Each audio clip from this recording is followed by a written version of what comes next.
ಹೇಗಿದೆ ನೋಡಿ toll gate ಸಿಬ್ಬಂದಿ ದೌರ್ಜನ್ಯ.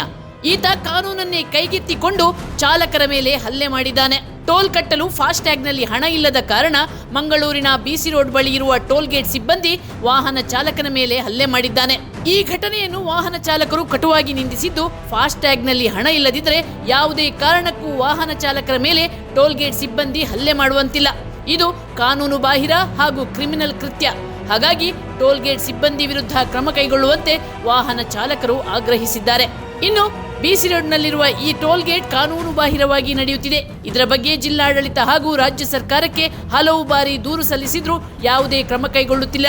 ಅಕ್ರಮವಾಗಿ ನಡೆಯುತ್ತಿರುವ ಈ ಟೋಲ್ ಗೇಟ್ ಅನ್ನು ತಕ್ಷಣ ತೆರವುಗೊಳಿಸಬೇಕೆಂದು ವಾಹನ ಚಾಲಕರು ಒತ್ತಾಯಿಸಿದ್ದಾರೆ.